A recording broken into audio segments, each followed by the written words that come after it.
just joined us, it's still Enterprise Morning, reaching you from Enterprise Television. Let's get to our conversation for today. The National Agency for Food and Drug Administration Control, Nafdac, has pledged strict action against producers of adulterated beverages following the arrest of a suspect, Anthony Chidi, at Mile 3 Market in Diobu area of Port Harcourt. Nafdac's South Public Relations Officer Cyril Moye confirmed the arrest in a statement. Chidi, 52, was caught washing used bottles of various alcoholic beverage brands inside an unhygienic shop where he allegedly produced and sold fake drinks to unsuspecting customers. The agency also recovered several items from the shop, including dirty empty bottles, ethanol, packaging materials, bottle caps, and various brands of already packaged beverages. The suspect reportedly admitted to starting the illicit business a year ago after relocating from Abia State, where he learned the trade. He revealed that he sourced packaging materials from Aba while purchasing used bottles in Port Harcourt. Nafdac has since sealed the shop and moved all seized items to its office. The suspect will be handed over to the agency's Enforcement and Investigation Directorate for further investigation and prosecution. As you have with me, Innocent Aduluba. Thank you so very much, Innocent. My pleasure. For being here. Yeah, so the pandemic, if I might use that word, of adulterated beverages, and including drugs, it's becoming a very serious problem to Nigeria and Nigerians. One of Nigeria's notable director, a music video director, who underwent kidney transplant, actually said it was because of adulterated cognacs and spirits that he got from clubs in Nigeria, that he took from clubs in Lagos, Nigeria, that caused the kidney problem he had that led to transplant. So this is a very growing problem that we have. But speak to us. Could we blame the economy for this? If yes, how do you think we can further stop it? Professor Mojishola Adeyeye, the Nafdac DG, has been on this fight for long, especially in the last 1-2 years. You hear today Nafdac closes shop here, closes this, closes that. So I don't think it's an economic problem. Within this economy we are in, the economy does not stop people from being disciplined. So it's a personal problem and it's a social problem, it's not fueled by people who, like you, are too deliberately handling various brands. And first of all, that's disrepute. You know, that's a reputation damage to some of these manufacturers who are the people in this economy. You know, the cost of energy at the times we are in, welfare of staff. Some of them are in HMOs, vehicles for marketing, maintenance, manufacture, import of bottles and all whatnot, all the manufacturing lines, the different categories of their product. And somebody gathers them somewhere, and by the time you take it and it tastes the wrong way, we will point at diligent manufacturers, you know, who are following global best practices. Yeah. So I don't think it's what we are to blame for. Such people immediately should be paraded. The brands they are adulterating, if possible, well, depending on the organization's policy, for me should be cited, and let the organizations kind of retract or do a, what's it called now? What's the word? If you see whatever from social is not from us. Okay, yeah. This is our, you know, carry out good reputation management. Yeah. So what you are building diligently with all the right compliances don't fall through because of incorrigibles and gullible, indisciplined people.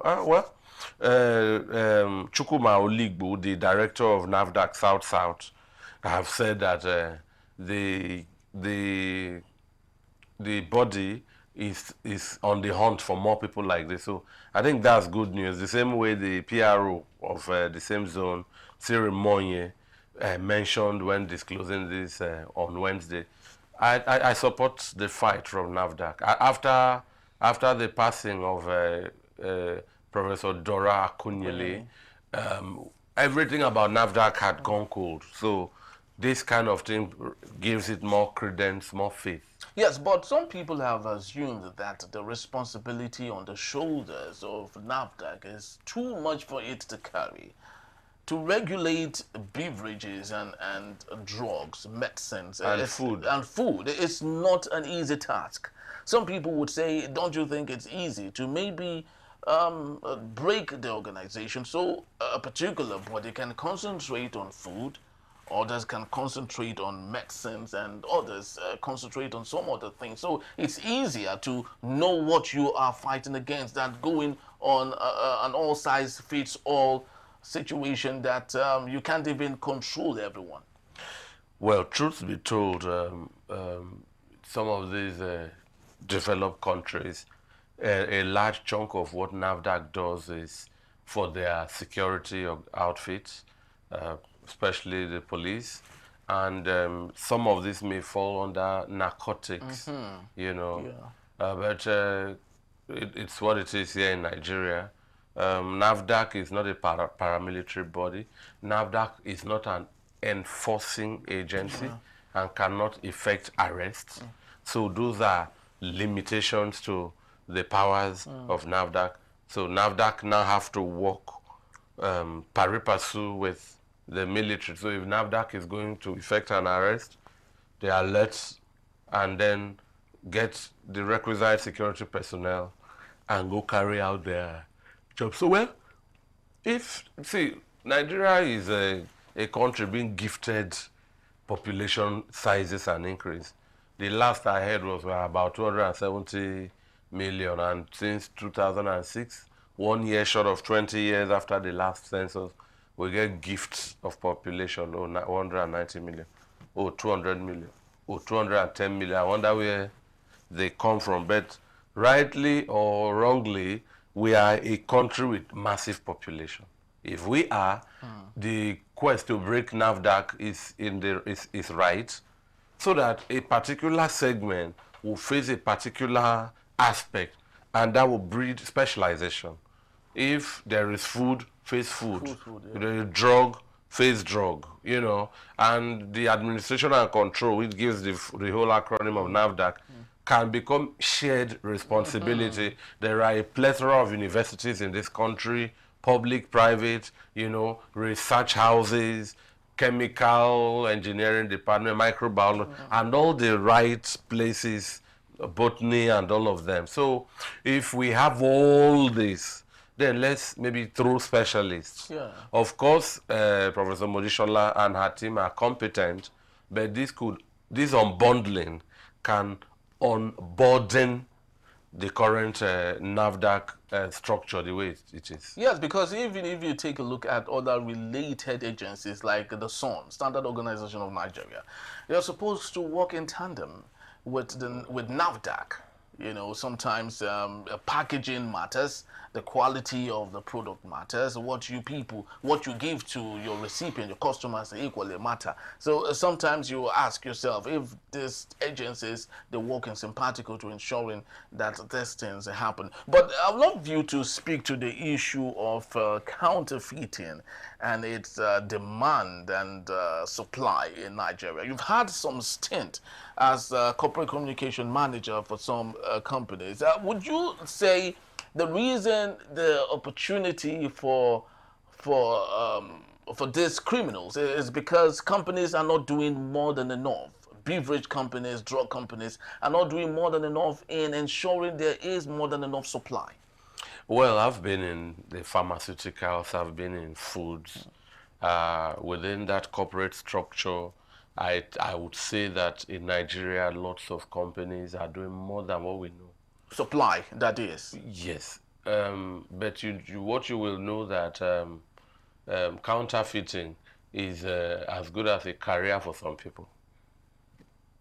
and they are exploiting loopholes from those who are the right owners of the product, the patented owners.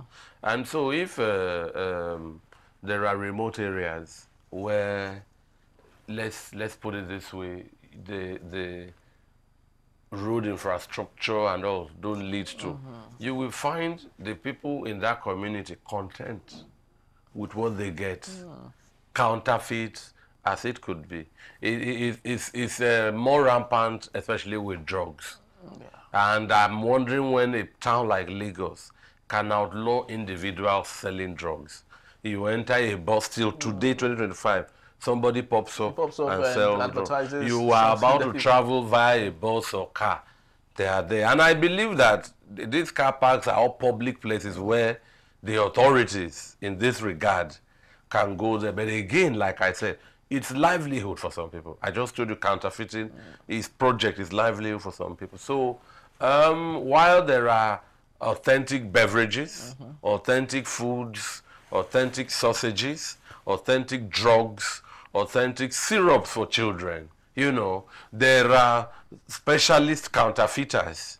So we will not put it down to, that can even be, the thriving of counterfeiting can be down to first ignorance and then economy. Ignorance on the part of who? Ignorance on the part of the consumers. Okay. And then economy where you live in a place where the next dispensary or clinic or town are thousands of naira away. And there is a counterfeit vendor in your patent medicine dealer community doing the work of it. In fact, some communities will hail that man as a hero, pending when facts will get to them. I think it's what it is. It's what it is. But the local government can midwife all of this, can penetrate all their localities more. And they are doing well. Sometimes you find the health workers attending to children, vaccinations and all of that. But possibly, just like the way you will have agricultural extension, I don't know if there is something called health extension. We need more health advocacy, more standing clinics with personnel manning it. You go to some localities, indeed, there are government clinics that are activated by rodents, and the personnel have long gone. Yes, I would love you to speak to this particular, because in my opening submission, I talked about the fact that it's possible that the economy might be part of it, and government agencies not being responsible enough or not being ahead of the game in most of these cases. A very simple scenario is a situation where Nafdac makes it a bit difficult for an entrepreneur who wants to start up a beverage company. The Nafdac makes it very, very Herculean for such a little entrepreneur, a small business entrepreneur, to get all necessary certification that allows his product to get to the marketplace. Now, when he recognizes the difficulty in getting all of that, it makes it more easier for him to just produce his thing, or maybe counterfeit some of the products just to have it go to the marketplace. So don't you think those are the little odds that might add up to the reason we have proliferation of counterfeiting in Nigeria? There are lots of workshops, seminars, symposia from the government, and possibly from requisite institutions and organizations on the development of SMEs, health SMEs inclusive. That's where I think the government, through the Corporate Affairs Commission and other relevant bodies, should avoid duplication of requirements. You know, registering businesses are so cumbersome, and somebody who is registering a business is coming to add value to the commercial system, to the economy. But you know, as it is said in the Bible, sometimes it's easier than for a camel to pass through the eye of a needle. There are bright Nigerians. Some of them have been out there, they've made good money, and that idea they've been fanning from time ago, they now have the means to come and birth the idea. But when they get here, now they were not who they were prior to their traveling out. So if the frustration hits them out, they just retire back and cool off. Like, I mean, what Let's speak passable television English anyway. And they go back and damn the consequences. So maybe the government, especially in the times we are in, should relax a lot of law. Not relax quality, but should relax duplications. Yes. Okay, for instance, if you import today, man, what you will pay. And it's not what is being imported is here. Were it to be here, I will see it like, is this, So, what we charge, sometimes, if you go to the port now and try to clear one vehicle. If it is government's policy to discourage vehicle import, are we manufacturing? If we are assembling, are they affordable to everybody? So it is when governance is about the greatest good for the greatest number. So lending rates are in double digits. 27% actually. Okay. So, and that's closing in on 30. 30 is not far from 50%. So if somebody is struggling to settle, how do you assure consistent profit first before you keep afloat, paying back all these loans? So this is where, including what we are talking about, health SMEs, because if you look at the mass medical personnel exiting Nigeria, if the business space is favorable, many can set up their small Definitely. shops, Very true. and try to stand on their. I think the government should really open up for concessions. I think the coordinating minister of the economy, Wale Edun, has made some commendable, recognizable progress, but in a place like Nigeria, where all Oliver twists, we can only ask for more. Ask for more. That is, if the one available is still available. In other parts of the world, in the Western world, which of course I know we can duplicate here if we have leaders who truly understand the true meaning of leadership, there's what we call shared manufacturing, where a particular company, its responsibility is to manufacture whatever sort of beverage that you want. They have all the machinery. They have everything set up to manufacture your bespoke, patented product, which is different from another person's own. Of course. Right? So the body or the organization is just there to manufacture whatever. So you just bring your sample, they run through it, they ensure that all the things that you should do as an entrepreneur is done by them. Yours is just to pay, and they deliver such products to you. So with that, it takes away all of the individual hard work you have to go through to pass through everything, just like you have, rightly said. That can be done in Nigeria, but of course the will to do it is another thing. In Nigeria, manufacturing is massive, and you have to imagine the equipment that will be imported. Shared manufacturing for now, I don't know what they call it, is it Aka miles? It thrives well in China. You see a lot of imports coming from that area. Perhaps the day will come for Nigeria. Here, I think there is the notion of me and my thing. Oh, We are still, we are not there yet. it's better you own 100% than take a 10%. Yeah, And so but possibly it's all a journey. yeah. It's all a journey. We will make that progress. Nigeria is vast. Yeah. With all of these options, there will be economic boom. Nigeria is the place to be. Yes, just before I let you leave, someone actually asked me to ask this question, though you don't work with the Nafdac, but I'm curious to know why, if we domesticate some of the things we talk about with respect to proliferation, counterfeiting and all, why would Nafdac totally neglect or oblivious of that man that sells one bag of gari or one bag of peanut, right? But would wield their sledgehammer on that little entrepreneur. I'm talking about a multi-millionaire that sells bags, truckloads of gari, doesn't register with Nafdac, doesn't even know where the Nafdac office is, but will be neglected by Nafdac, while a small entrepreneur who goes to buy from the multi-millionaire half bag or a quarter bag, packages it, and sends it to department stores, is wielded the sledgehammer of Nafdac. Well, I'm not aware of that. But you and I know that the gari and the rice that we buy from the marketplace does not have Nafdac approved numbers. Let's be careful Yes. here as we wind down. If my mother goes to the farm, Yes. brings the cassava, we carry them on our heads, we peel, we take them, they are grounded, tied in bags. If the ones they want to sour, we tie them behind the house 2-3 days. The ones for gari, we just grind, put oil, mix. I can do all of that. And then you tie and squeeze and dry out. You bring it out, get your raft mat like Dry. No, while it's still from the bag, you sieve it into the powder that you put in the pot and fry.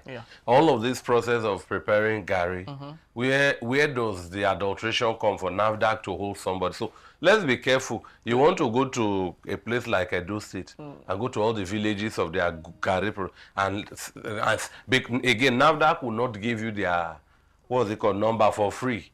So these people are not willing to just pay for frying gari and bagging it and selling. But why would Nafdac now attack the small entrepreneur who buys and loves to package for departmental stores? Well, let's leave Nafdac to let Nafdac be Nafdac. Let Nafdac be Nafdac. Well, we sincerely hope and pray that the Nafdac will succeed, because when it affects one person, it does affect every other person. So we do not know where most of the things we buy from the marketplace, where they actually originate from. Neither do we know the creation process. All we're concerned about is get the money and buy them. That is why all efforts should be on ground to ensure that Nafdac succeeds. So as Nigerians, as patriotic people, it is upon us to see evil and say evil. Now, Henry, just before you cut off, like I said, let Nafdac be Nafdac. There is Zobo. There is Kunu. Yes. The milk. Tiger nut. Tiger nuts and all. You know, soya milk on one side. Yeah. There is Kuli Kuli. Very well. There is Akara. Yeah. You know, there is groundnut cake. Yes. There is Pap. a fried plantain, pekere. Yeah. There is pap. So some of these are just domestic staple foods. Okay. Let Nafdac be Nafdac. Okay. Yes. Okay, let Nafdac be Nafdac once more. So that's just about the time we have. Just like I did say before, wish Nafdac well, and we hope that they succeed in their act and the actions they've put on ground to ensure that Nigeria is safe, that the food that we consume, the drugs that we take are safe for us and as a people. Thank you so very much, Innocent. My pleasure I to be here. appreciate you. All right, people, it's about time. We need to leave. Love to say thank you to you. But please do well to visit us. You can always find and reach us at enterprisetvnews.com. You may equally like, comment, and follow us on all our social media platforms at Enterprise TV7. I am Henry Bigwe Biki. Thank you for watching. I'll see you tomorrow. Bye-bye.